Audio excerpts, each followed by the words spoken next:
যে সমস্ত ছাত্রছাত্রী ভালো ছবি আঁকতে পারো তাদের জন্য একটা সুবর্ণ সুযোগ এসেছে। আগামী 22শে May international day for biological diversity উপলক্ষে পশ্চিমবঙ্গ সরকারের বায়োডাইভার্সিটি ডিপার্টমেন্ট একটা প্রতিযোগিতার আয়োজন করেছে।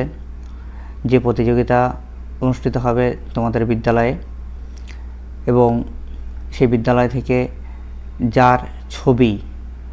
যার আঁকা ছবি সবচেয়ে সুন্দর হবে, সেরা হবে, তার ছবি পাঠানো হবে ব্লকে, এবং ব্লক থেকে যে সমস্ত ছবিগুলো আসবে সেই ব্লকে ছবি পাঠানো হবে জেলা স্তরে, এবং জেলা স্তরে যে সমস্ত ছবিগুলো আসবে সেই সমস্ত ছবিগুলোকে পাঠানো হবে স্টেট লেভেলে। এবং এই স্টেট লেভেলে 3টে ছবিকে সিলেক্ট করা হবে প্রথম, দ্বিতীয় এবং তৃতীয় হিসেবে, এবং তাদেরকে বিশেষ পুরস্কার দেওয়া হবে। এবং তার সঙ্গে সঙ্গে সবচেয়ে বড় পাওনা হলো সার্টিফিকেট দেওয়া হবে, যে সার্টিফিকেটটা তোমাদের ভবিষ্যতে যে কোনো পরীক্ষার ক্ষেত্রে কাজে লাগবে। তো এই কম্পিটিশনে যোগ দিতে গেলে তোমাদেরকে বিদ্যালয়ে অবশ্যই খোঁজ নিতে হবে যে কম্পিটিশনটা কীভাবে আমরা পার্টিসিপেট করব।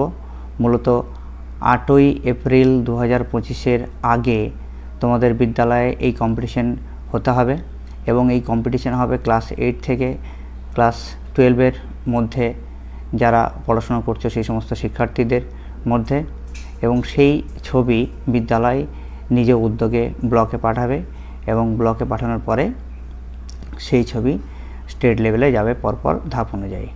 এবং যদি তোমাদের সেই ছবি নির্বাচিত হয় স্টেট লেভেলে, তোমরা পুরস্কার এবং সার্টিফিকেট পেতে পারবে। এবং সেটা যে রুলস, সেই রুলসগুলো এই নোটিশে দেওয়া আছে। মূলত একটা আর্ট পেপারে ছবি আঁকতে হবে, প্যাস্টেল কালার বা ওয়াটার কালার বা পেন্সিল কালার দিয়ে ছবি আঁকতে হবে। এবং আর্ট পেপারের যে সাইজ, সে সাইজ হবে 18x12 ইঞ্চিস। এই সাইজের আর্ট পেপারে তোমাদেরকে এই কালার দিয়ে ছবি আঁকতে হবে। এবং এই যে ছবির যে থিম, সেই থিমটা বলে দেওয়া আছে লাভ টু নেচার, প্রকৃতিকে ভালোবাসা। যেহেতু এই ডিপার্টমেন্ট বায়োডাইভার্সিটি ডিপার্টমেন্ট এই প্রতিযোগিতার আয়োজন করছে, সেই জন্য এর থিমটাও সেই প্রকৃতি নির্ভর করা হয়েছে, লাভ টু নেচার। এর উপরে তোমাদেরকে ছবি আঁকতে হবে এবং সেই ছবি জমা দিতে হবে। এবং সেই আর্ট পেপারের উল্টো দিকে তোমার নাম থাকবে, তোমাদের অ্যাড্রেস এবং কন্ট্যাক্ট নাম্বার থাকবে, এবং বিদ্যালয়ের যাবতীয় তথ্য, বিশেষ করে হেড টিচারের সাইন এবং সিগনেচার এবং সিল করা থাকবে সেই উল্টো পিঠে। এবং সেই আর্ট পেপারটি তখন ব্লক লেভেলে জমা দিতে হবে।